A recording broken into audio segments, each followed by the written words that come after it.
நண்பர்களே வணக்கம். இந்த ஊரணி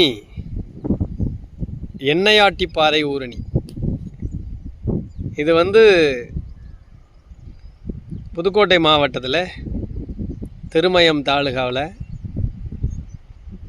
அங்கே பி அழகாபுரி அடுகப்பட்டி ரோட்டில் இருக்குது. இது எத்தனை வருஷமாக இருக்குது அப்படின்னா பல நூற்றாண்டு காலம். இந்த தண்ணி வற்றவே வற்றாது. நீங்கள் அதை ப்ராக்டிக்கலாக செக் பண்ணி பார்க்கலாம். அருமையான குடிநீர். இன்றைக்கும் இந்த பகுதியில் திருவிழாக்கள், திருமணங்கள், விசேஷங்களில் இந்த ஊரணி தண்ணி தான் எடுத்துகிட்டு போகிறாங்க.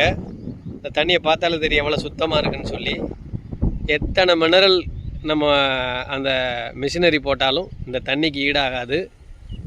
மழை காலமாக இருந்தாலும் நிறைய நிற்கும், வெயில் காலத்துலேயும் வற்றாது, வற்றுனதே கிடையாது. இதில் கூட ஒரு அழகாக செல்வமுத்து விநாயகர் கோயில் ஒன்று இருக்குது.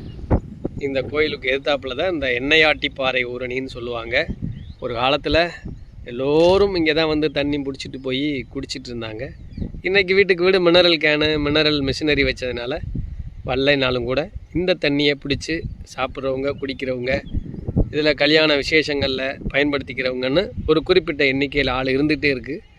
இந்த மாதிரியான நீண்டகால தொலைநோக்கு திட்டத்தோடு இந்த திட்டங்களெல்லாம் இந்த பகுதி செட்டிநாட்டு நகரத்தார்கள் செய்திருந்தாங்க.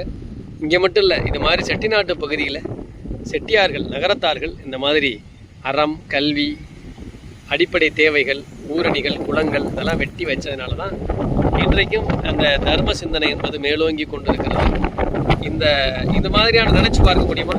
இந்த மாதிரியான ஒரு சூழ்நிலைகள் ஒரு ஊரோட எல்லை பகுதியிலே இது அமைஞ்சிருக்கு. இந்த மாதிரி யார் இந்த காலத்தில் தர்ம சிந்தனைகள் இருக்குமான்னு கொஞ்சம் யோசிச்சு பார்க்கணும். நன்றி, வணக்கம்.